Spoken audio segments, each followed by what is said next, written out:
আচ্ছা, আজকে আমরা নতুন চ্যাপ্টার শুরু করতে যাচ্ছি, সেটা হচ্ছে গতিবিদ্যা। তো এই চ্যাপ্টারের প্রথম দিকের যেগুলো আলোচনা, সেগুলো অনেকটা এসএসসি তে তোরা যেগুলো পড়ছিস 9-10 এর সাথে অনেকটা মিল আছে। তো এই চ্যাপ্টারের আমরা আজকে প্রথম দিকে ওই সব 9-10 এর জিনিসগুলাই কিছুটা আর একটু ডিটেলস ক্যালকুলাসের ভাষায় কিভাবে বলা হয় সেগুলো একটু দেখব। আর সাথে আপেক্ষিক বেগটা দেখানোর চেষ্টা করব যদি সময় হয় আমার। আর হচ্ছে আহ, এই চ্যাপ্টারের, হ্যাঁ বল।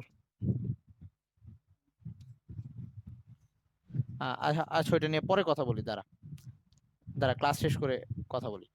আচ্ছা, এখন তারপরে এই চ্যাপ্টারের অ্যাকচুয়ালি মেইন টপিকটা প্রাস নিয়ে, যেটা প্রজেক্টাইল বা প্রাস, ওটা হচ্ছে মেইন। এখান থেকেই মেইনলি আমাদের পড়াটা শুরু হবে। আর প্রত্যেকটা চ্যাপ্টারেই মোটামুটি ক্যালকুলাস একটু একটু লাগবেই। সো ওই অবশ্য ক্যালকুলাস লাগলেও সেটা খুব ডিটেলস ক্যালকুলাস লাগবে না, অল্প, মানে খুবই ওই যে কয়টা সূত্র বলে দিছি ওগুলোর মধ্যেই লাগবে। আচ্ছা, তো পড়া শুরু করি আমি, হ্যাঁ।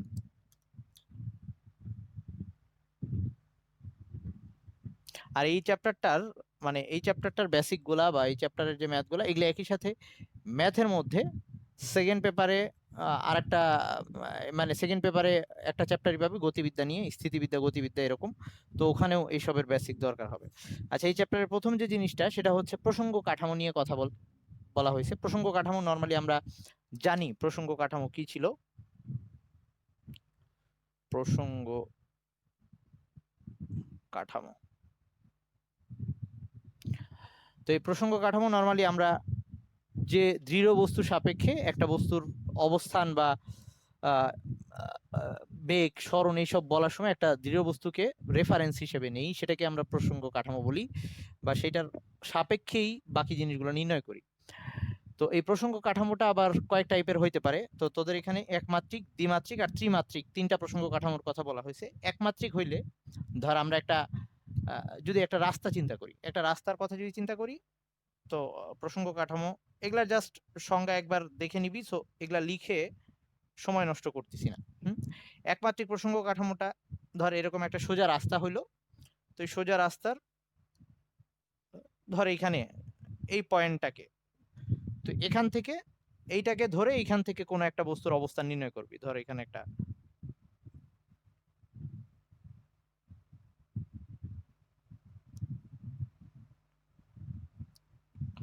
ওকে, এরকম এইখানে কোনো একটা বস্তুর অবস্থান নির্ণয় করবি, তাইলে এই পয়েন্টটা হচ্ছে এই ক্ষেত্রে হবে একমাত্রিক প্রসঙ্গ কাঠামো। আচ্ছা, এইবার এরকম যদি আমরা দ্বিমাত্রিক প্রসঙ্গ কাঠামো বলি, দ্বিমাত্রিক প্রসঙ্গ কাঠামো হবে এই আমাদের বোর্ডটাই যদি চিন্তা করি, দ্বিমাত্রিকের ক্ষেত্রে এরকম দুইটা অক্ষ থাকবে। যেমন আমাদের বোর্ডের একটা অক্ষ এক্স অক্ষ আর একটা ওয়াই অক্ষ এরকম। তো দ্বিমাত্রিক, তাহলে একমাত্রিকে শুধুমাত্র ধর এটা মূল বিন্দু, এটা এক্স অক্ষ, যে কোনো একটা অক্ষ বরাবর হবে, সেটা এক্স হইতে পারে ওয়াই হইতে পারে। আর দ্বিমাত্রিকের ক্ষেত্রে এরকম দুইটা অক্ষ থাকবে। ওকে।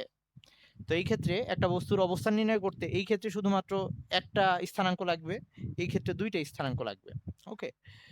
আচ্ছা, যেমন আমরা এই বোর্ডের উপরে যদি এখন একটা পিঁপড়াকে ছেড়ে দিলাম, সে ধর এখানে চলাচল করতেছে, তাইলে ওর অবস্থান ব্যাখ্যা করতে গিয়ে আমার এরকম বোর্ডটাকে, তখন বোর্ডের যে কোনো একটা কর্নারকে আমি মূল বিন্দু ধরে তারপর ওর অবস্থানটা ব্যাখ্যা করতে পারবো। তো সেই ক্ষেত্রে এই বোর্ডটা হবে দ্বিমাত্রিক প্রসঙ্গ কাঠামো। এরকম ত্রিমাত্রিক হবে ওই যে রুমের মধ্যে বলছিলাম, যেটা আমরা ভেক্টরের মধ্যে বলে আসছিলাম, যে তখন তিনটা অক্ষ থাকে, একটা হচ্ছে এক্স, আর একটা ওয়াই, আর একটা হচ্ছে জেড, এক্স ওয়াই জেড। এই ক্ষেত্রে আমাদের এই রুমের মধ্যে যে কোনো একটা দেয়াল, যে কোনো একটা কর্নার, ওকে, এটা একটা দেয়াল, এটা একটা দেয়াল, আর এটা মেঝে, যেটা যে রুমের যে কোনো একটা কর্নারকে আমরা ত্রিমাত্রিক অক্ষ ব্যবস্থা হিসেবে চিন্তা করে নিতে পারি। আচ্ছা, সো বা ত্রিমাত্রিক প্রসঙ্গ কাঠামো হিসেবে চিন্তা করে নিতে পারি। সো এইটা জাস্ট একটা এমনি দেখলেই হবে। এখন আরেকটা জিনিস আছে, সেটা হচ্ছে জড় প্রসঙ্গ কাঠামো আর অজড় প্রসঙ্গ কাঠামো।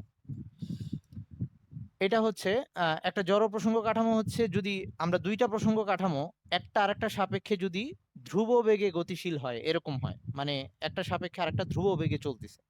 মানে ব্যাপারটা ধর এরকম, আমরা এরকম চিন্তা করতে পারি, যেমন ধর দুইটা ট্রেন পাশাপাশি চলতেছে, দুইটা ট্রেন পাশাপাশি চলতেছে। আচ্ছা, আমি এখানে একটু চিত্র আঁকার চেষ্টা করি।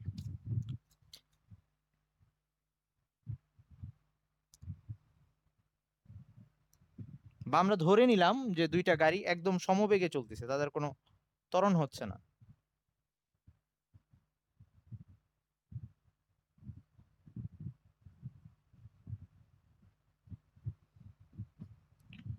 ভি সমবেগ।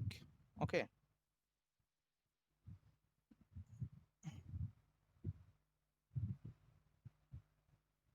আই মিন একটা আরেকটা থেকে সমবেগে সরে যাচ্ছে, এরকম যদি হয়, তাহলে এইখানে এই গাড়ির ভিতরে যদি আমি একটা প্রসঙ্গ কাঠামো চিন্তা করি, এরকম এক্স ওয়াই জেড, ধর ত্রিমাত্রিক প্রসঙ্গ কাঠামো, আর এইটার ভিতরে যদি আরেকটা প্রসঙ্গ কাঠামো চিন্তা করি, এই দুইটা প্রসঙ্গ কাঠামো একটা আরেকটা সাপেক্ষে একটা সমবেগে সবসময় একটা থেকে আরেকটা সরে যাচ্ছে, এরকম একটা অবস্থা। তো তখন এইরকম বা একটা স্থির আর একটা চলতেছে কিন্তু সমবেগে, একটা আরেকটা সাপেক্ষে সমবেগে সরে যাচ্ছে, এরকম হইলে তখন এগুলোকে আমরা জড় প্রসঙ্গ কাঠামো বলবো। তো নর্মালি আমাদের বেশিরভাগ ক্ষেত্রেই অজড় প্রসঙ্গ কাঠামো নিয়েই বাস্তব জীবনে আসে। যেমন ধর একটা অজড় প্রসঙ্গ কাঠামো তাহলে কি হবে, যদি একটা আরেকটা সাপেক্ষে সমবেগে না সরে যায়, এরকম যদি হয়। যেমন ধর আমরা একটা লিফটের সামনে গিয়ে দাঁড়াইলাম, তো আমি যে তলায় দাঁড়ায় আছি লিফটটা উপরে উঠে দিয়ে যাচ্ছে, লিফটের ত্বরণ হচ্ছে। তো তখন আমার সাপেক্ষে লিফটের মধ্যে যদি কোনো প্রসঙ্গ কাঠামো চিন্তা করি, তাহলে এটা আমার সাপেক্ষে সরে যাচ্ছে এবং একটা বেগে গতিশীল, এবং সেটা সমবেগ না, ত্বরণ আছে। তাহলে এই টাইপ হলে সেটাকে আমরা অজড় প্রসঙ্গ কাঠামো বলবো। তাহলে অজড় প্রসঙ্গ কাঠামো হবে যদি একটা আরেকটা থেকে একটা ত্বরণে সরে যায়, এটা থেকে ধর একটা ত্বরণে সরে যাচ্ছে, এরকম যদি হয়। তার মানে যে সকল প্রসঙ্গ কাঠামো পরস্পরের সাপেক্ষে অসমবেগে গতিশীল বা যদি ত্বরণ থাকে, তখন সেটাকে আমরা অজড় প্রসঙ্গ কাঠামো বলবো। এগুলা জাস্ট সংজ্ঞা আকারে পড়বি, বেশি কিছু জানতে হবে না, আসেও না এগুলা জিনিস। আচ্ছা, এরপরের যে টপিক সেটা হচ্ছে পরম স্থিতি আর পরম গতি, যেগুলো আমরা 9-10-এ পড়ে আসছিলাম। যে বাস্তবে কোনো জিনিসই একদম আমরা বলতে পারবো না যে এটা স্থির, আবার কাউকে বলতে পারবো না যে এটা গতিশীল, সেটা আমার ডিপেন্ড করবে আমি কিসের সাপেক্ষে বলতেছি। তো নর্মালি আমি এখন যদিও এই আমার চারপাশের সাপেক্ষে মানে পারিপার্শ্বের সাপেক্ষে আমি স্থির, কিন্তু আমাকে যদি কেউ চাঁদ থেকে যদি বা পৃথিবীর বাইরে থেকে যদি আমাকে কেউ দেখে, তাহলে ব্যাপারটা এরকম হবে, পৃথিবী ঘুরতেছে, আমিও সেখানে ঘুরতেছি ওই পৃথিবীর সাথেই। তো সেই ক্ষেত্রে আমি গতিশীল। তো এগুলা তোরা জানিস যে কোনো বস্তুই আমরা বলতে পারবো না যে এটা একদম অ্যাবসুলেট স্থির বা অ্যাবসুলেট গতিশীল। তো এটা ডিপেন্ড করবে কার সাপেক্ষে বলতেছি। সো এটা নিয়েও নতুন করে কিছু বলার নাই। তো এরপরে আসি কয়েকটা সংজ্ঞা, যেমন অবস্থান ভেক্টর কি। অবস্থান ভেক্টর আমরা অলরেডি পড়ে আসছি। অবস্থান ভেক্টর হচ্ছে প্রসঙ্গ কাঠামোর মূল বিন্দু সাপেক্ষে, সেটা দ্বিমাত্রিক হইতে পারে, একমাত্রিক হইতে পারে, ত্রিমাত্রিক প্রসঙ্গ কাঠামো হইতে পারে। প্রসঙ্গ কাঠামোর মূল বিন্দু সাপেক্ষে কোনো বিন্দুর অবস্থান যে ভেক্টর দিয়ে নির্দেশ করি আমরা, সেটাকে অবস্থান ভেক্টর বলি। আমি জাস্ট টার্মগুলো বলে যাচ্ছি কারণ এগুলা তোরা জানিস, এই জন্য নতুন করে বলতেছি না।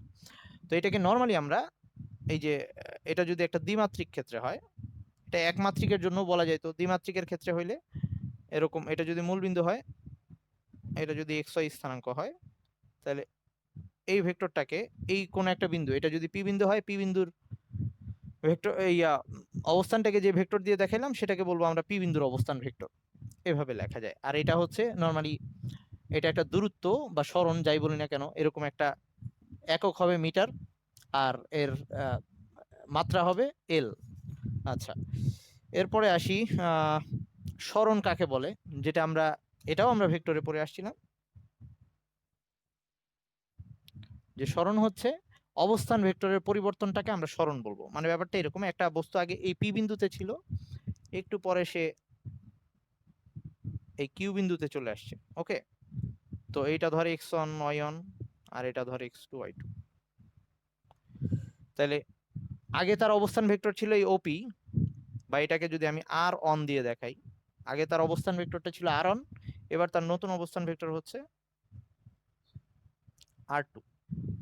তাহলে তার সরণটা হবে ডেল আর, যেটাকে আমরা আর2 মাইনাস আর অন দিয়ে দেখাচ্ছি, মানে হচ্ছে তার শেষ অবস্থান ভেক্টর মাইনাস আদি অবস্থান ভেক্টর, এটা হবে তার সরণ ডেল আর। ওকে, তাহলে সরণ মানে হচ্ছে বস্তুর অবস্থান ভেক্টরের পরিবর্তনকে আমরা সরণ বলি। তো সরণের এককও হবে মিটার। তো আমাদের যা যা লাগতেছে, সংজ্ঞাটা লাগতেছে, আমি ওভাবেই বলে যাচ্ছি। সংজ্ঞা লাগবে আর একক লাগবে আর মাত্রা লাগবে। তো সরণের একক হচ্ছে মিটার আর মাত্রা হচ্ছে এল। আচ্ছা, এরপরে যেটা আছে বেগ আর দ্রুতি। তো এই ক্ষেত্রে আমাদের নর্মাল যে আমরা বেগের ক্ষেত্রে বেগ গড় বেগ হয় একটা, আর একটা হচ্ছে তাৎক্ষণিক বেগ। তো ওই ক্যালকুলাস বুঝাইতে গিয়ে একটু বুঝাইছিলাম, আবার বলতেছি। যেটাকে গড়বেগ বলবো, গড়বেগ যদি বলি আমরা, গড়বেগ হচ্ছে জাস্ট সময়ের সাথে অবস্থানের প্রতি একক সময়ে সরণের পরিবর্তনের হারটাকে আমরা তার গড়বেগ বলবো। এটাকে এভাবে দেখাইতে পারি যে গড়বেগকে নর্মালি, এখন সবকিছু ভেক্টর রাশি, তো আমরা ভেক্টর দিয়ে সাইন দিব। তো নর্মালি আমরা গড়বেগ লিখতে গেলে ভি বার দিয়ে গড়বেগ বুঝাই, এরকম একটা বার উপরে একটা সাইন দেওয়া হয়। তো এই ক্ষেত্রে আমাদের যেহেতু ভেক্টর রাশি বেগ, তো ভি কে আগে ভেক্টর সাইন দিলাম, তারপরে এটার উপরে বার সাইনটা দিলাম। ওকে, এটা দিয়ে বুঝাবে গড়বেগ। তো গড়বেগ মানে হচ্ছে জাস্ট তার সময়, একক সময়ে তার অবস্থানের পরিবর্তন কত হইলো, অবস্থান ভেক্টরের পরিবর্তনের হারটা, তো সেটাকে আমরা এভাবে লিখতে পারি, del r divided by del t, একক সময়ে কতখানি অবস্থানের পরিবর্তন হয়েছে, অবস্থান ভেক্টরের পরিবর্তন কতখানি হয়েছে। আচ্ছা, এটাকে বলবো আমরা গড়বেগ। তো গড়বেগের ক্ষেত্রে একক তো তাই, এটার একক হচ্ছে মিটার, এটা হচ্ছে সেকেন্ড, তাইলে হচ্ছে এককটা আমরা লিখতে পারি মিটার পার সেকেন্ড, আর মাত্রা সেটা হচ্ছে এল টি ইনভার্স অন। এগুলা তোরা জানিস। তো এখন গড় বেগটাকে আমরা যদি তাৎক্ষণিক বেগ বলি, যে আমি এই গড় বেগটা হচ্ছে সময় ব্যবধান অনেক বেশি হবে। একটা ক্যালকুলাস বোঝানোর সময় একটু উদাহরণ দিছিলাম, যে একটা গাড়ি ধর মানে 20 মিনিট ধরে চললো। এখন 20 মিনিট ধরে একটা রাস্তায় চলার মধ্যে সে অনেক জায়গায় তার স্পিড কম বেশি করছে। আমরা জানি যে নর্মাল বাস্তব লাইফে স্মুথলি আমাদের এই নর্মাল যদি রোড চিন্তা করি, 20 মিনিট ধরে টানা একই স্পিডে চলবে এরকম নর্মালি হবে না, জ্যামে পড়বে বা রাস্তায় খানাখন্দ আছে এরকম।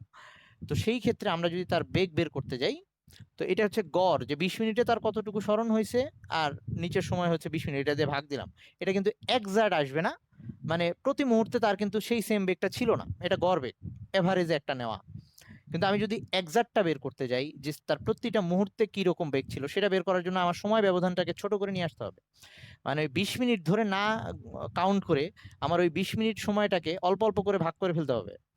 যে তার মানে মিনিট আমরা অনেক ছোট করে নিতে পারি। যেমন ধর, যদি আমি 20 মিনিটটাকে ভাগ করে 5 মিনিট, 5 মিনিটের মধ্যে নিয়ে আসি, তাইলে একটু অ্যাকুরেট হবে। আরো যদি কমাই ফেলি, 1 মিনিটে তার প্রতি মিনিটে তার কত ছিল, মানে 1 মিনিটে তার বেগ কত ছিল, 2 মিনিটে কত ছিল, 3 মিনিটে, তখন আরো বেশি অ্যাকুরেট হবে। যদি আমি ওই মিনিটটাকে আরো ভাগ করে ফেলি, যে প্রতি সেকেন্ড করে হিসাবটা করি, তখন আরো বেশি অ্যাকুরেট হয়ে যাবে বেগটা। আমি সেকেন্ডকেও যদি আরো ভাগ করে ফেলি, তার মানে শূন্যের কাছাকাছি নিয়ে আসি সময় ব্যবধানটাকে, তখন এই বেগের মানটা আরো বেশি অ্যাকুরেট হইতে থাকবে। তো ওটাকে আমরা তাৎক্ষণিক বেগ বলি। তো এটা ছিল গড় বেগ। তো তাৎক্ষণিক বেগটা এরকম হবে। কেউ কিছু না বুঝলে বলিস, যদিও কোনো কঠিন কিছুই বলতেছি না, নর্মাল জিনিস। তো এই তাৎক্ষণিক বেগটাকে আমরা নর্মাল যে ভি ভেক্টর দিয়ে দেখাই সেভাবেই দেখাবো। তো তাৎক্ষণিক বেগটা এটাই নিব আমরা, যে অবস্থান ভেক্টরের পরিবর্তনের হারই নিব, কিন্তু সরি, ডেল টি, মানে সময়ের সাথে অবস্থান ভেক্টরের পরিবর্তন। হ্যাঁ ভাই বল। আচ্ছা ঠিক আছে, তাহলে আমি ভিডিওটা পজ করতেছি। ওকে, তাহলে তাৎক্ষণিক বেগ যখন নির্ণয় করব, তাৎক্ষণিক বেগটা দেখতে এরকমই থাকবে, যে অবস্থানের পরিবর্তনের, অবস্থান ভেক্টরের পরিবর্তনের হার সময়ের সাথে। বাট এবার আমরা সময় ব্যবধানটাকে ছোট করে ফেলতেছি, ওই জিনিসটাকে এভাবে লিখতে হয়। এটা সামনে লিখে দিব, লিমিট, মানে সময়টাকে আমরা একটা সীমার মধ্যে নিয়ে আসতেছি, সেই সময় সীমাটা কত, সীমাটা হচ্ছে এই সময় ব্যবধানটা হবে শূন্যের কাছাকাছি, সময় ব্যবধানটা শূন্যের কাছাকাছি হবে, এটাকে এভাবে লিখে দেওয়া হয়। তার মানে সংজ্ঞাটা এরকম দাঁড়াবে, সময় ব্যবধান শূন্যের কাছাকাছি হলে অবস্থান ভেক্টরের পরিবর্তনের হারের সাথে, মানে একক সময় অবস্থানের ভেক্টরের পরিবর্তনের হারকে তার তাৎক্ষণিক বেগ বলে। সংজ্ঞাটা এভাবে চেঞ্জ হবে। তো আগের বার শুধু ছিল যে সময়ের সাথে বস্তুর অবস্থান ভেক্টরের পরিবর্তনের হার, বা সরণের হার যেটাকে বলতে পারতাম আমরা। ওকে, সরণের হারকে আমরা গড় বেগ বলতেছিলাম। এবার হবে সময় ব্যবধান শূন্যের কাছাকাছি হলে বস্তুর সরণের হারকে তখন আমরা তাৎক্ষণিক বেগ বলবো। তো সংজ্ঞাটা জাস্ট এভাবে চেঞ্জ হবে। তো এই যে এই লেখাটাকে সহজভাবে লেখা যায় ওই ক্যালকুলাস দিয়ে, সেটা হচ্ছে এই পুরা জিনিসটাকে এইটা দিয়ে নোট করা যাবে। জাস্ট এইখানে ডি, এই পুরা জিনিসটাকে এই limit del t tends to 0, এই পুরা ডি ডেল্টা সহ এই পুরা জিনিসটাকে আমি একটা স্মল ডি দিয়ে দেখাচ্ছি, আর আর থাকবে আর এর মতো, আর এই নিচের ডেল্টাটিকে ডিটি দিয়ে দেখানো যাবে। এভাবে দেখানো যাবে। এটার মানে হচ্ছে এই যে ডি ডিটি অফ আর এভাবে বলে। তাহলে এটা কি হবে যে সময়ের সাথে সরণের হার। ওকে, এখন আর বলে দেওয়া লাগবে না সময় ব্যবধান শূন্যের কাছাকাছি, এইটা দিয়েই বোঝা যাবে ওই সময় ব্যবধান শূন্যের কাছাকাছি বোঝাচ্ছে। এই ডিটি লেখা মানেই এই টি এর ব্যবধানটা অনেক ক্ষুদ্র। ওকে, কেউ না বুঝলে বলিস, যারা ক্যালকুলাস ওই প্রথম দিকের বেসিক ক্লাসটা পাইছিস বুঝে যাওয়ার কথা। আচ্ছা, এবার আসি, আমাদের বেগ আবার দুইটা টাইপের হইতো 9 10 আমরা পড়ছিলাম। একটা ছিল সমবেগ। হ্যাঁ ভাইয়া, ওই ক্যালকুলাস নিয়ে একটা ছোট্ট ক্লাস নিয়েছিলাম ভেক্টরের লাস্টের দিকে, বা তুই ম্যাথেও এটা পাওয়ার কথা। আর এখন এটা না বুঝলেও খুব বেশি পেইন নেওয়ার দরকার নাই, এই যে এইটাকে এভাবে দেখায় আর কি। ওকে, ঠিক আছে। আচ্ছা, এখন এটার একক কিন্তু সেম থাকবে, সেই মিটার পার সেকেন্ড, আর মাত্রাও এল টি ইনভার্স 1। তো এখন আসি, এই বেগ আবার দুইটা টাইপের ছিল, একটা ছিল সমবেগ আর একটা ছিল অসমবেগ। সমবেগ কখন হইতো? যদি এখনো কি একই অবস্থা? এই বাকিরা কি আমার কথা শুনতেছিস? আচ্ছা, ওকে। সমবেগ আর অসমবেগ কি ছিল? যদি সময়ের সাথে সাথে বেগের মান আর দিক অপরিবর্তিত থাকে, দুইটাই, একটা ভেক্টরের কিন্তু পরিবর্তন হয়, শুধু শুধু মানের পরিবর্তন হলেও ভেক্টরের পরিবর্তন হয়, বা শুধু দিকের পরিবর্তন হলেও ভেক্টরের পরিবর্তন হয়, অথবা উভয়ের পরিবর্তন হলে ভেক্টরের পরিবর্তন হয়। তার মানে সমবেগ ছিল যদি সময়ের সাথে একটা বস্তুর বেগের মান এবং দিক দুইটাই অপরিবর্তিত থাকে, তখন তাকে আমরা সমবেগ বলবো। এটার একটা কমন উদাহরণ আমরা দিতাম, সেটা হচ্ছে শব্দের বেগ। যে বাতাসে শব্দের বেগ যেটা 0 ডিগ্রি সেলসিয়াসে আমরা বলি 332 মিটার পার সেকেন্ড, একটা নির্দিষ্ট দিকে সবসময় তার বেগ ওটাই থাকে। ওকে, এটা হচ্ছে একটা সমবেগের উদাহরণ। একটা বস্তু যদি বৃত্তাকার পথে ঘূর্ণায়মান থাকে, তখন তার যদি বেগের মান যদিও সেম থাকে, ধর এখন আমার ফ্যানটা একটা মানে স্থির একটা বেগে ঘুরতেছে, কিন্তু তার বেগের মান ঠিক আছে প্রতি মুহূর্তে, বাট দিক বারবার চেঞ্জ হচ্ছে। আমরা জানি বেগ হচ্ছে স্পর্শকের দিক বরাবর হয়, যে বৃত্তাকার পথের স্পর্শক দিক বরাবর। সো বৃত্তাকার পথে ঘূর্ণায়মান থাকার সময় বেগের দিক বারবার চেঞ্জ হচ্ছে। সো এই কারণে যদি বৃত্তাকার পথে একটা বস্তু সমান মানের বেগেও ঘুরতে থাকে, আমরা বলবো না সেটা সমবেগে চলতেছে, কারণ তার বেগের দিকটা বারবার চেঞ্জ হচ্ছে। সো ওটা অসমবেগ হয়ে যাবে। তাহলে সমবেগ হচ্ছে যদি একটা বস্তুর বেগের মান ও দিক সবসময় অপরিবর্তিত থাকে। আর অসমবেগ তাহলে কখন বলবো? যদি বস্তুর বেগের মান আর দিক অথবা যে কোনো একটা পরিবর্তন হইতে থাকে সময়ের সাথে সাথে, তখন সেটাকে অসমবেগ বলবো। আমরা বাস্তবে যত উদাহরণ দেখি সবগুলাই অসমবেগের উদাহরণ। আচ্ছা, এবার আসি, আর অসমবেগে চলার সময় বস্তু না, টি এর উপরে চিহ্ন হবে না, কারণ টি তো ভেক্টর রাশি না, শুধু ভেক্টরের উপরে ভেক্টর সাইন হবে। সময় কিন্তু ভেক্টর রাশি না, স্কেলার রাশি। ওই ভেক্টর সাইন দিছি শুধুমাত্র যেগুলা ভেক্টর রাশি সে। আচ্ছা, এইবার আমাদের আচ্ছা, আপেক্ষিক বেগে আসার আগে ওই ত্বরণ আর ত্বরণের সংজ্ঞাটা দিয়ে নিই। তো ত্বরণের ক্ষেত্রে এরকম দুই টাইপের ত্বরণ হবে, একটা হচ্ছে গড় ত্বরণ, আর একটা হচ্ছে তাৎক্ষণিক ত্বরণ। এবং ব্যাপারটা ওরকমই হবে। আমরা জানি যে বেগের পরিবর্তনের হারটাকে আমরা ত্বরণ বলতাম। তো যদি সময় ব্যবধান অনেক বেশি হয় এরকম ক্ষেত্রে ত্বরণকে আমরা এ দিয়ে দেখাইতাম, এটাও একটা ভেক্টর রাশি। তো এই ক্ষেত্রে এটা হয়ে যাবে ডেল ভি। তো সময়ের সাথে গড় বেগের পরিবর্তনের হারটাকে আমরা যেটাকে ওই মানে আর কি গড় ত্বরণের, একটা হচ্ছে গড় ত্বরণ, এটাকে আমি গড় ত্বরণ দিয়ে বলতেছি। তো গড় ত্বরণের ক্ষেত্রে আমার বেগের পরিবর্তন যখন নির্ণয় করব, তখন সময় ব্যবধানটা অনেক বেশি হবে, শূন্যের কাছাকাছি হবে না। প্রতি একক সময়ে যে পরিমাণ বেগের পরিবর্তন হচ্ছে সেটাকে আমরা গড় ত্বরণ বলবো। তো এটার একক হবে মিটার পার সেকেন্ড ইনভার্স 2 জানিস, আর এটা LT ইনভার্স 2। এখন তাৎক্ষণিক ত্বরণ যদি বলি তো সেম আগেরটার মতো, এবারও আমরা নিব বেগের পরিবর্তনের হারই নিব, বাট সময় ব্যবধানটাকে ছোট করে ফেলবো। তো এবার এইটা হবে এরকম, এই জাস্ট এবার এইটা দেখতে এরকম হবে dv/dt। তার মানে সময়ের সাথে বেগের পরিবর্তনের হার নিচ্ছি, কিন্তু শর্তটা হচ্ছে সময়ের ব্যবধানটা অনেক ক্ষুদ্র হবে। ওকে, আচ্ছা, তো এই ক্ষেত্রেও এককটা সেম আসবে, যে মিটার সেকেন্ড পার স্কোয়ার আর কি, বা এটারে মিটার সেকেন্ড ইনভার্স 2, আর হচ্ছে LT ইনভার্স 2। এই ত্বরণও আবার দুইটা টাইপের হয়, একটা হচ্ছে সমত্বরণ আর একটা হচ্ছে অসমত্বরণ। একই কথা এই ক্ষেত্রেও, যে কোনো বস্তুর ত্বরণ যদি সময়ের সাথে যদি বস্তুর ত্বরণের মান আর দিক দুইটাই সেম থাকে তখন তাকে সমত্বরণ বলবো। এটার একটা কমন উদাহরণ হচ্ছে আমরা একটা বস্তুকে যখন মুক্তভাবে ছেড়ে দেই, বস্তুর বেগটা প্রতি সেকেন্ডে 9.8 মিটার পার সেকেন্ড করে বাড়তে থাকে, মানে তার ত্বরণটা হয় 9.8 মিটার পার সেকেন্ড স্কোয়ার। তো সেই ক্ষেত্রে ওটা একটা সমত্বরণের উদাহরণ, কারণ প্রতি মুহূর্তে তার ত্বরণ আর ত্বরণের দিক আর মান সেম আছে। আর অসমত্বরণ এটা আমাদের বাস্তব জীবনে যে কোনো গতি দেখলেই আমরা সেখানে অসমত্বরণ পাচ্ছি, মানে যখন বেগের পরিবর্তনের হার আর দিকটা সেম থাকবে না। ওকে, এগুলো একদম বেসিক কথাবার্তা ছিল এবং এগুলো তোরা জানতি, জাস্ট এখন এখানে ক্যালকুলাস দিয়ে একটু এক্সপ্রেশনটা একটু চেঞ্জ হয়েছে জাস্ট। আচ্ছা, এখন আমাদের যে জিনিসটা লাগবে, এখানে ভেক্টরের কনসেপ্টটাও আসছে, সেটা হচ্ছে আপেক্ষিক বেগ। তো আমরা আজকে আপেক্ষিক বেগ দিয়ে কয়েকটা ম্যাথ দেখব। একই সাথে ওই বলছিলাম বৃষ্টি, তারপরে ওই দুইটা গাড়ি একটা আরেকটা সাপেক্ষে কত আপেক্ষিক বেগে চলতেছে, এরকম কিছু ম্যাথ আসে, বা বৃষ্টি পড়ার সময় কিভাবে কত কোণে ছাতা ধরতে হবে, এরকম কিছু ম্যাথ আছে, আমরা দেখতেছি জিনিসটা। আচ্ছা, টাইম এন্ড হয়ে যাবে একটু পরে, তোরা এক কাজ কর, আরেকবার জয়েন দে। ওকে, আমি মিটিং এন্ড করতেছি।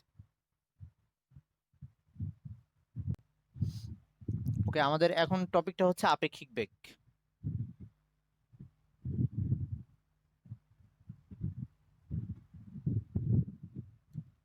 আপেক্ষিক বেগ হচ্ছে দুইটা চলমান বস্তুর একটা সাপেক্ষে আরেকটার বেগ, অথবা একটা, এরকম ক্ষেত্রে আমরা এটাকে আপেক্ষিক বেগ বলি।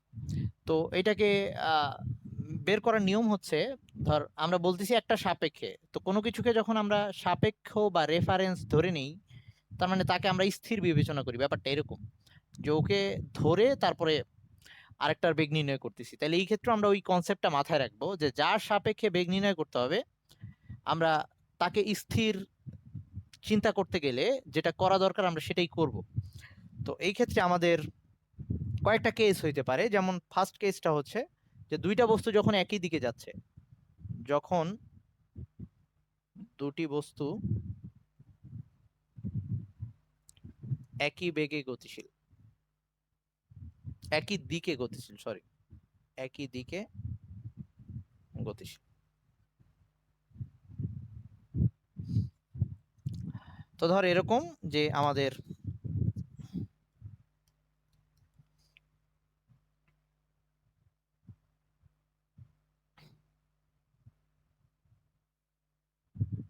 ধর এখানে একটা গাড়ি, এটা ধর এর বেগ হচ্ছে VA লিখলাম, এটা ধর 10 metre per second, 10 metre per second. Okay, এত বেগে সে যাচ্ছে এই বরাবর। আর এইটা আরেকটা গাড়ি,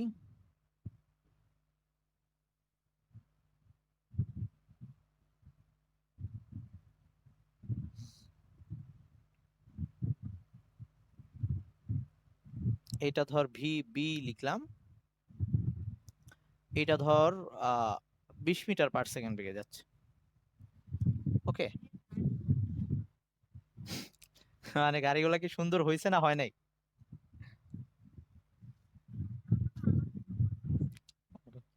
আরো রং ঢং করে আঁকা যায় তো, কিন্তু টাইম নিচ্ছি না।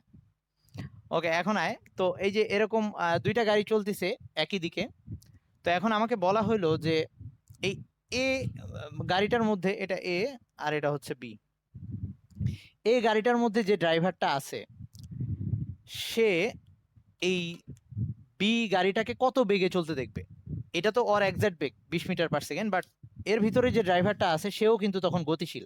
তার মানে তখন তার সাপেক্ষে এই গাড়িটার বেগ 20 মিটার/সেকেন্ড মনে হবে না, কি মনে হবে সেটাই আমরা বের করার চেষ্টা করতেছি, বা এই গাড়ির ড্রাইভারের কাছে ওর বেগটা কত মনে হবে।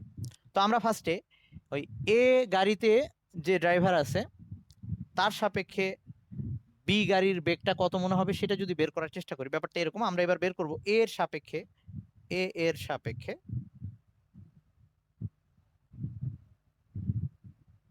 বি এর বেগ, এ এর সাপেক্ষে বি এর বেগ। তো এটাকে এভাবে দেখানো যায় যে আমরা এটাকে চাইলে এরকম করে বলতে পারি ভি এ বি, মানে ব্যাপারটা এরকম বুঝাবে এ এর সাপেক্ষে বি এর বেগ। ওকে, অথবা এটাকে কখনো কখনো এভাবেও বলা যেতে পারে ভি বি লিখলাম, মানে বি এর বেগ কার সাপেক্ষে, এ এর সাপেক্ষে। কোনটা দেখাবো এখন, ধর আচ্ছা এভাবে দেখালাম ভি এ বি, এ এর সাপেক্ষে বি এর বেগটা বের করতেছি। ওকে, আচ্ছা তো সেটা যদি বের করতে চাই তাহলে এবার আমাদের যেটা দরকার হবে, বলছি যে যার সাপেক্ষে বের করব তাকে আমাদের জিরো বানায় নিতে হবে। তাহলে একটা ভেক্টরকে জিরো বানাবো, নিয়ম কি? ভেক্টর ধর আমাকে এখানে একটা ভেক্টর দেওয়া আছে, এটা ধর একটা ভেক্টর রাশি। এই ভেক্টরটাকে যদি আমি জিরো বানাইতে যাই কি করতে হবে? এর বিপরীতে এইটার সমমানের আর একটা ভেক্টর বসাই দিলেই জিরো হয়ে যাবে না, দুইটা মিলে, তাই তো? তাহলে আমরা তাই করব।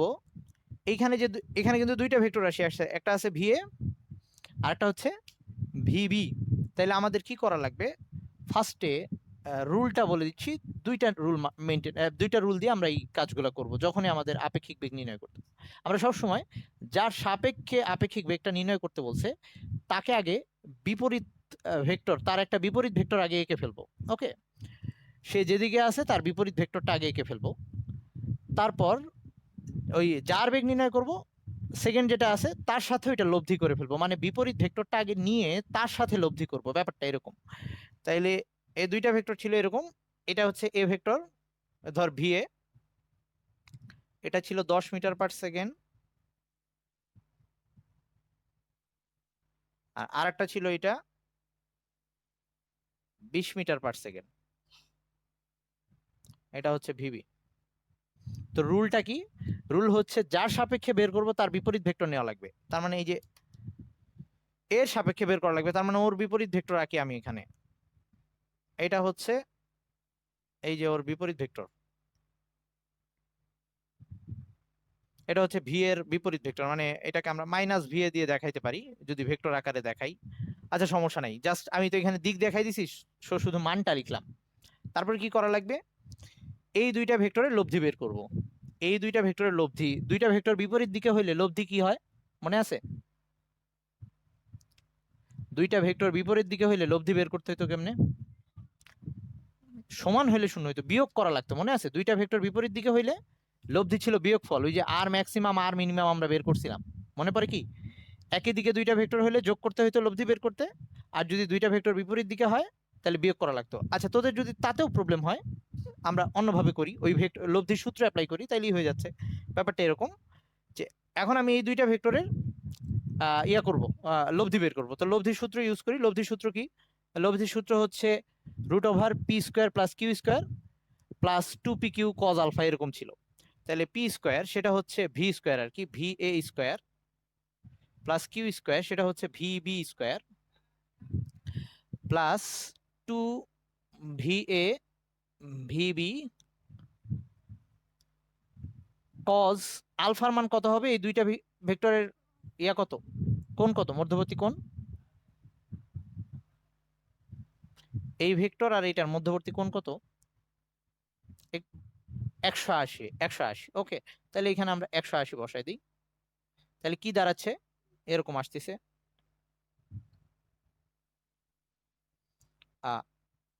VA² প্লাস VB² cos 180 মানে -1, তার মানে ওই পুরো জিনিসটা এরকম হয়ে যাবে -1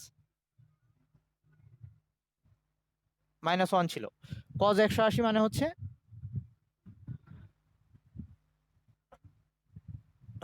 মানে বুঝি নাই তোর কথা। হ্যাঁ, সূত্রের মধ্যে cos ছিল, মানে সূত্রটা এরকম ছিল p square plus q square plus 2pq cos alpha, এরকম ছিল। তো এটা আসতেছে, এটা আসা মানে কি, এটা দেখ আবার ওই যে a মাইনাস b এর সূত্রে পড়ে গেছে, মানে হচ্ছে a মাইনাস বি হোল স্কয়ারের সূত্রে পড়ে গেছে, a square plus b square minus 2ab। এগুলো কিন্তু আমরা ভেক্টরে দেখে আসছিলাম, মানে ব্যাপারটাকে এভাবে লেখা যায়, va এইখানে এই সাইনটা দিছিলাম আমি মাইনাস না দিয়ে, এইটাকে এভাবে লেখা যায় va ডিফারেন্স ভিবি, মানে হচ্ছে বড়টা থেকে ছোটটা বাদ দিব, বড়টা থেকে ছোটটা বাদ দিব। তার মানে দুইটা ভেক্টর যখন পরস্পরের বিপরীতে থাকে তখন তাদের লব্ধি বের করতে হয় বিয়োগ ফল দিয়ে, সহজ হিসাব। তাইলে এ সাপেক্ষে বি এর বেগটা আমাকে বের করতে হবে, বড়টা থেকে ছোটটা বাদ দিতে হবে, মানে 20 মাইনাস 10। ওকে, তাইলে এবার অ্যান্সারটা এরকম আসবে, কেউ না বুঝলে বলিস। ভিএবি আসবে হচ্ছে 20, বড়টা থেকে ছোটটা বাদ দিব, 20 মাইনাস 10 মিটার পার সেকেন্ড, মানে হচ্ছে 10 মিটার পার সেকেন্ড।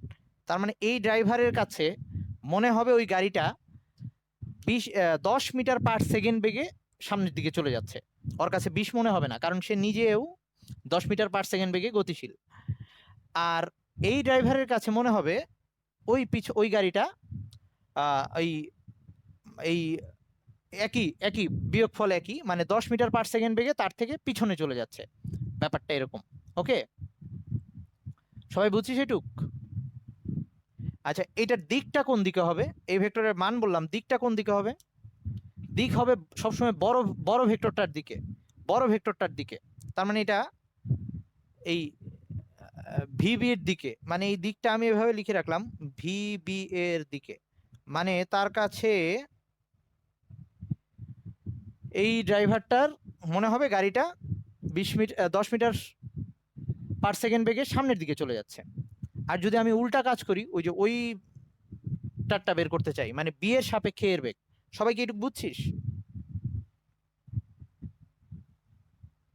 সবাই এটুকু বুঝছিস, নামিরা বুঝছিস? আচ্ছা, সামিয়া বুঝছিস ভাইয়া?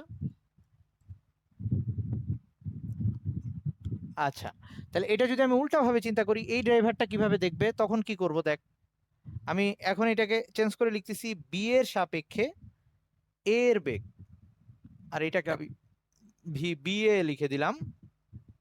এবার আমার চেঞ্জ করা লাগবে, বিপরীত বানাইতে হবে এই যে এইটাকে। ওকে, এই ভিবিটাকে তারপরে এই দুইটা লব্ধি করব, মানে এইটাকে এখানে নিয়ে আসবো। এখনো কিন্তু সূত্র একই দাঁড়াবে, এখানে cos 180 আসবে, সেম মান আসবে, মানে মান পর্যন্ত ঠিকই আসবে 10 মিটার পার সেকেন্ড, বাট এবার দিকটা উল্টে যাবে। এবার দিকটা হচ্ছে এইদিকে হবে, মানে এটা বড় ছিল তো, এটা 20 ছিল, এটা কিন্তু এই দিক নির্দেশ করতেছিল, তার মানে পিছনের দিকে হবে। আমি যদি এটাকে বলি, আগেরটাকে যদি বলি সামনের দিকে যাচ্ছে, এটাকে বলবো পিছনের দিকে যাচ্ছে, মানে ওর মনে হবে 10 মিটার পার সেকেন্ড বেগে পিছনের দিকে যাচ্ছে গাড়িটা, ওর থেকে পিছিয়ে যাচ্ছে, এরকম মনে হবে। যেমন আমরা বাসে যখন যাইতে থাকি, আমাদের পাশের গাছগুলাকে মনে হয় আমাদের থেকে পিছনে চলে যাচ্ছে, এরকম একটা ব্যাপার। ওকে, ওর কাছেও তাই মনে হবে, আর আগেরটা হবে সামনের দিকে যাচ্ছে। সহজ কথায় লাস্টে বড় ভেক্টরটা যেদিকে নির্দেশ করতেছে আমরা লেখার পরে, এই যেভাবে উল্টায় লেখার পরে সেই দিকে আহ ওই লব্ধিটা থাকবে।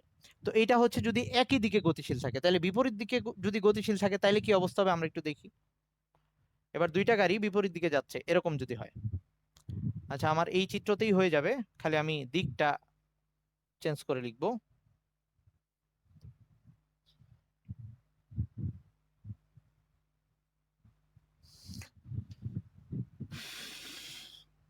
এটা হচ্ছে যখন দুটি বস্তু পরস্পর বিপরীত দিকে আর কি।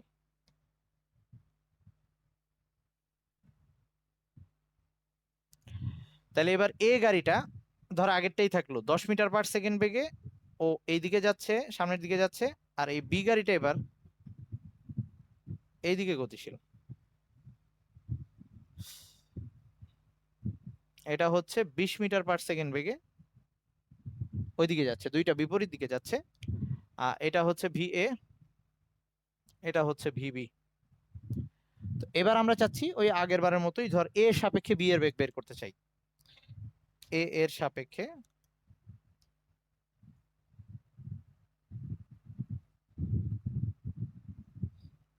B এর বেগ। তো আবারও আমাদের এটাকে আমি এভাবে লিখলাম VAB। তো নিয়মটা কি ছিল? নিয়মটা হচ্ছে যার সাপেক্ষে বের করতে হবে তার বিপরীত ভেক্টর নেওয়া লাগবে। তার মানে আমি এর সাপেক্ষে যেহেতু বের করতেছি, ও এইদিকে ছিল, আর বিপরীত ভেক্টর আবার নিলাম। ধর এইটা সেই বিপরীত ভেক্টরটা, এটা ছিল VA 10 মিটার পার সেকেন্ড। আমি যেহেতু এখানে মান দেখাচ্ছি আর এই জন্য এখানে মাইনাস সাইনটাইন ইউজ করতেছি না। আর VB এটা কিন্তু ওই দিকেই ছিল, এই VB এটা হচ্ছে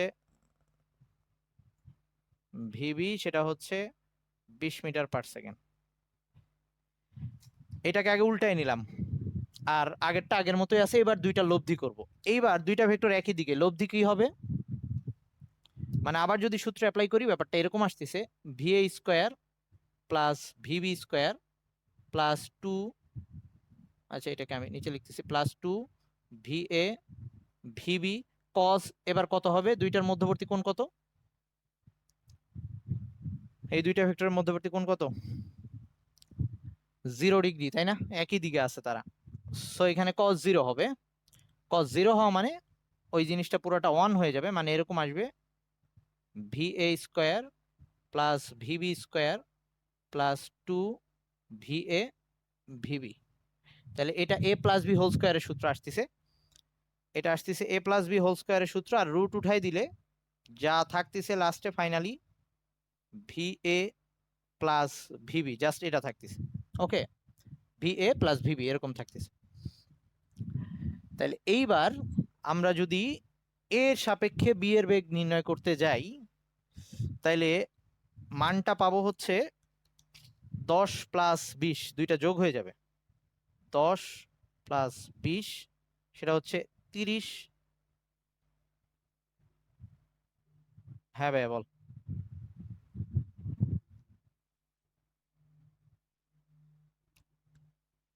ওই জিনিসটা কোনো দরকার নাই, কিন্তু প্রুফ তোরা ভুলে গেছিস নাকি, এই জন্য আমি আবার করছি।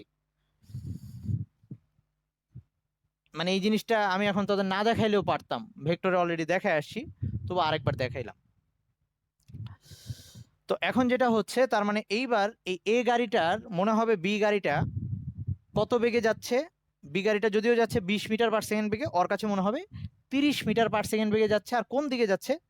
ওর থেকে পিছনের দিকে। মানে আমি সেটাকে ধর আচ্ছা এটাকে আমি পিছনের দিক হিসেবেই বললাম, মানে ওর কাছে মনে হবে পিছনের দিকে গাড়িটা,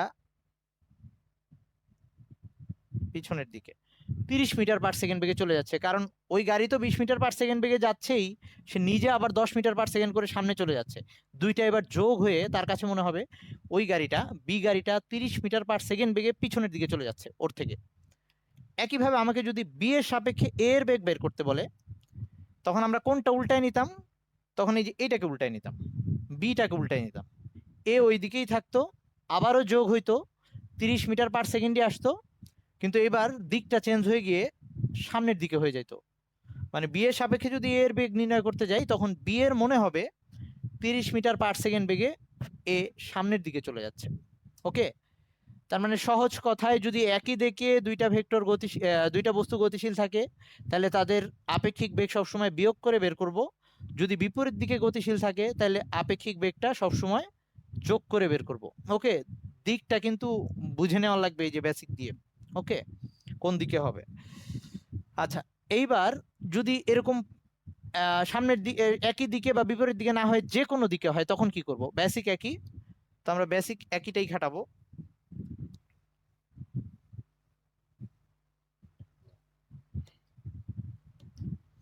ধর এবার এরকম হইলো, দুটি বস্তু, 3 নাম্বার কেস,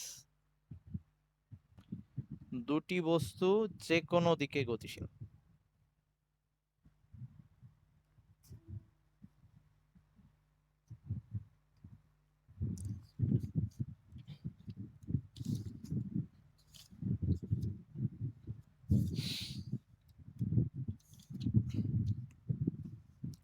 ওকে, ধর ব্যাপারটা এরকম এবার, যে একটা গাড়ি এই বরাবর যাচ্ছে, ধর এই বরাবর হচ্ছে ভি এ, এটা আবারও সেই 10 মিটার/সেকেন্ড বেগ, ওটাই লিখলাম। আর আর যে বি গাড়িটা সেটা ধর এই বরাবর যাচ্ছে ভিবি, এটা এখনো 20 মিটার/সেকেন্ড লিখলাম। কিন্তু এবার তারা যে কোনো দিকে যাচ্ছে, মানে এই কোণ বলে দেওয়া আছে যে আলফা কোণ করে, ওই যে এবার বলে দিবে যে উত্তর পশ্চিম বা ওই যে উত্তর দক্ষিণ এরকম যে কথাগুলো বলা ছিল ওরকম বলা থাকবে যে কোন দিকে যাচ্ছে। ওকে, দিকগুলো হয়ে বলা থাকবে। তো ধর আলফা দেওয়া আছে যে দুইটা গাড়ি পরস্পর এত কোণে যাচ্ছে, এত বেগে। তো এখন এই এ এর সাপেক্ষে বি এর বেগটা কত মনে হবে, এটা যদি বের করতে বলে। এখন এ এর সাপেক্ষে বি এর বেগ, এ এর সাপেক্ষে বি এর বেগ, এগুলা নির্ণয়ের সময় বি এর বেগ আমরা কি করব, ওই আগের বেসিকটাই, সেই বেসিকটা কি হবে যে যার সাপেক্ষে বের করতে বলছে তাকে আমরা আগে বিপরীত ভেক্টরটা আনবো। তাহলে এ সাপেক্ষে বের করতে বলছে, এটা এ, তাহলে এ কে আগে উল্টায় দিই, এই যে এ কে উল্টায় দিলাম। আর আমি বারবার বলতেছি এখানে আমি মাইনাস সাইন ইউজ করতেছি না, কারণ আমি শুধু মান দেখাচ্ছি, দিক তো এরো দিকই দেখাইছি। এই যে এইটাকে আগে উল্টায় দিলাম, এবার উল্টায় দেওয়ার পরে লব্ধি বের করা লাগবে। নিয়ম ছিল এই ভেক্টরটার সাথে আগের ভেক্টরটা লব্ধি করবো। এখন ওই সাপেক্ষ বললে উল্টাইতে হয়, এতক্ষণ ধরে তো উল্টাচ্ছিলাম বারবার। যার সাপেক্ষে বলবে তাকে জিরো বানাইতে হয়, তাকে জিরো বানাইতে হয়, তাহলে এই যে উল্টায় নিলাম। এইবার এর সাথে বি এর লব্ধি করব, তো লব্ধি করার নিয়ম কি ছিল, লব্ধি হচ্ছে সামান্তরিক আঁকতে হয়। তাহলে দুইটা ভেক্টরের লব্ধি বের করার জন্য সামান্তরিক আঁকতে হয়, আমি সেই সামান্তরিকটা আঁকতেছি। আমার সামান্তরিক ঠিকঠাক হইলো কিনা, যা হয় বুঝে নিস তোরা। এবং এই সামান্তরিকের কর্ণটা হয় তাদের লব্ধি, তার মানে এই আমার এই যে এইটা হবে এ সাপেক্ষে বি এর বেগ, এই ভেক্টরটা বের করা লাগবে। তো আমাদের এই লব্ধির মান কেমনে বের করতে হয়, সামান্তরিক সূত্র অনুযায়ী। কোন দিকে হইলে, এইদিকে হইলে, মানে সামান্তরিকটা আমি এদিকে আঁকলে, কারণ আমার এখানে লেখাই আছে এর সাপেক্ষে, আর যার সাপেক্ষে ধরবো রেফারেন্সকে কিন্তু সবসময় স্থির ধরে নিত, তাকে স্থির করে নিতে হবে, তাকে জিরো বানাইতে হবে। তাহলে এই ভেক্টরটাকে জিরো বানাইতে হলে এটার উল্টা দিকে আর একটা ভেক্টর আনলে জিরো হবে, বুঝছিস, রুলটাই এটা। আর বাস্তব লাইফেও তোর তাই ঘটবে, তুই এই গাড়িটাকে এই দিকে যাইতে দেখবি না, এই যে তুই এই বরাবরই যাইতে দেখবি। তুই গাড়ির মধ্যে যদি থাকিস, তোর পাশে আর একটা গাড়ি যদি এত কোণে যায়, তুই কখনোই চলন্ত অবস্থায় তাকে ওই দিকে যাইতে দেখবি না, তাকে এই বরাবরই যাইতে দেখবি। ওকে, তো এই ভি এ বিটা কেমনে বের করব, ইয়া সামান্তরিকের সূত্র, ওই আবার আগেরটাই, এটা হচ্ছে পি, এটা কিউ, তাহলে এরকম V A square plus V B square plus 2 V A V B. আর এবার কস কত, এই ভেক্টর দ্বয়ের মধ্যবর্তী কোণ, এই যে এটা, এটা যদি আলফা হয় এটুক কিন্তু 180 মাইনাস আলফা, এটা যদি আলফা হয় পুরাটা 180 ডিগ্রি, এটা হচ্ছে 180 ডিগ্রি, 180 মাইনাস আলফা, তার মানে এখানে কজ 180। হ্যাঁ হ্যাঁ, কোন বলে দেওয়া থাকবে, সো তুই পারবি, কোন বলে দেওয়া থাকবে তো বের করে নিতে পারবি, কোনো সমস্যা নেই। Cos 80 minus alpha. তো এইবার এখানে আমরা যদি ধর বলে দেওয়া থাকলো, আমি কোন একটা বসায় নিচ্ছি, ধর বলা থাকলো যে এটা 30 ডিগ্রি কোণে যাচ্ছিল, ওকে, এরকম বলা থাকে। তো তাই যদি হয় আমি এবার মানগুলা বসাই দিই, তাহলে এরকম আসবে 10 স্কোয়ার, কেউ একজন ক্যালকুলেটার হিসাব করিস, আমার কাছে ক্যালকুলেটার নাই। 10 square plus 20 square plus 2 × 10 × 20, cos 180 minus 30 মানে হচ্ছে কজ 150, কজ 150, দেখতো কত আসে এটা রুট করলে, একজন করে বল।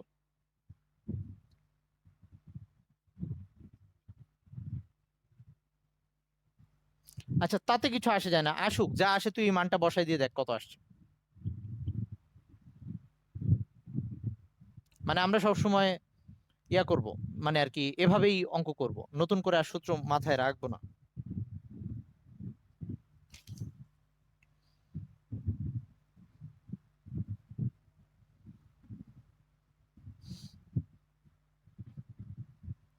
কত আসে, 10 স্কোয়ার প্লাস 20 স্কোয়ার, 2 × 10 × 20, কজ 150 এটা করে রুট কর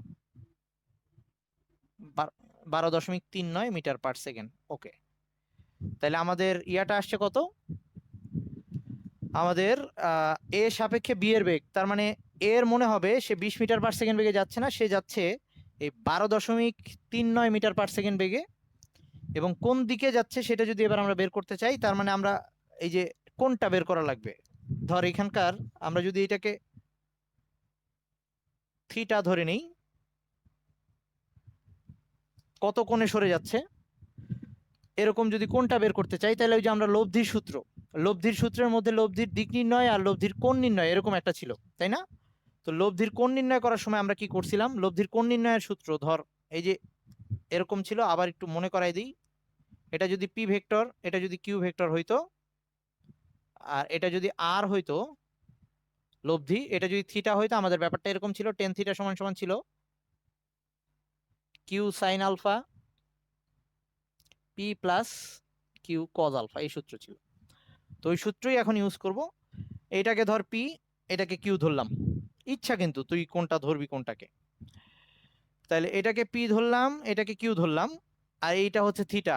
তাহলে আমি সেই অনুযায়ী এখানে থিটার মানটা বের করার চেষ্টা করি। তাহলে আমার টেন থিটা কত আসে একটু দেখি। তাহলে টেন থিটা ইকুয়ালস টু আসতেছে, এটাকে আমি কিউ ধরছি, এটাকে পি ধরছি, মানে পি এর সাথে কোনটা আঁকছি। ওকে, তাহলে এটা যেহেতু কিউ, তাহলে উপরে আসতেছে হচ্ছে 10 সাইন, আর আলফার মান কত ছিল, 30 ডিগ্রি ছিল।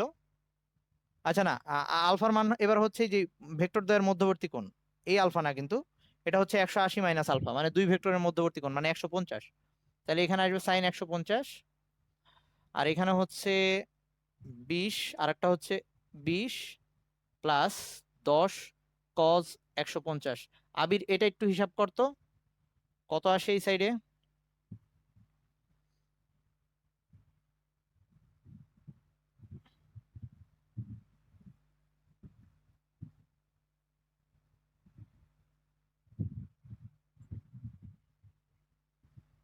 আচ্ছা, এখানে q cos alpha, sorry, q, এটা কিউ ছিল, কিউ কজ আলফা, ওই এখানে ঠিক লিখছে, ওখানে ইয়া করে কত আসে দেখতো, এই মানটা কত আসে।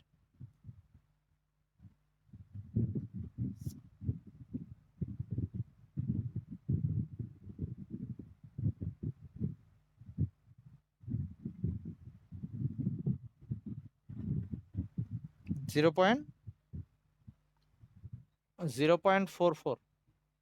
আচ্ছা, এটার এবার থিটা বের কর, মানে টেন ইনভার্স 0.44 কত আসে, টেন ইনভার্স 0.44 কত আসে।